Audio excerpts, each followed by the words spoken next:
Assalamualaikum warahmatullahi wabarakatuh. Dikutip dari salah satu media online, di mana diinformasikan bahwa pemerintah tetap akan melaksanakan seleksi P3K guru tahap ketiga.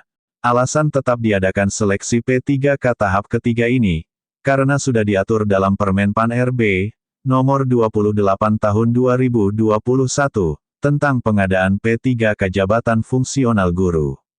Pelaksana tugas Asdep Perencanaan dan Pengadaan SDM Aparatur Kemenpan RB, Katmoko Aris Sambodo mengungkapkan beberapa ketentuan dalam seleksi tahap ketiga ini, salah satunya pemilihan formasi yang sifatnya nasional. Katmoko Aris Sambodo juga mengungkapkan, seleksi P3K guru tahap ketiga ini, jangkauannya lebih luas dan formasi yang tersedia cukup banyak.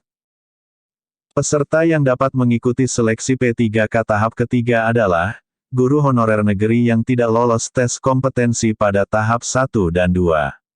Guru swasta dan lulusan PPG yang tidak lolos seleksi kompetensi 2 juga dapat mengikuti seleksi tahap ketiga, dan juga peserta yang tidak ada formasi di daerahnya.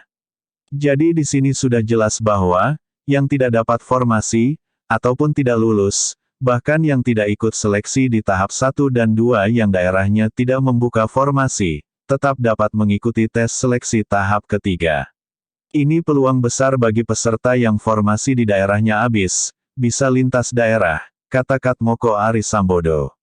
Katmoko Aris Sambodo mengingatkan, peserta yang sudah mengikuti tes tahap 1 dan 2, untuk mengingat formasi yang dilamar.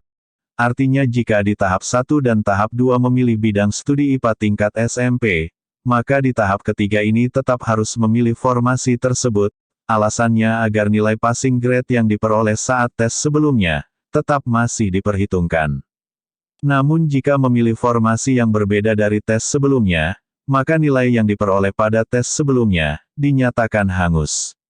Dia mencontohkan, guru honorer yang ikut seleksi P3K tahap 1 nilainya 525, tahap 2 nilainya 500, dan tahap 3 nilainya 512, maka diambil nilai passing grade pertama. Dengan catatan formasinya harus sama. Jika teman-teman gak ingin nilai passing grade-nya hangus, maka upayakan untuk memilih kembali formasi sesuai dengan formasi tes sebelumnya. Lalu bagaimana jika tetap tidak lolos di tes tahap ketiga? Teman-teman tidak perlu galau, karena pemerintah akan menempuh kebijakan optimalisasi.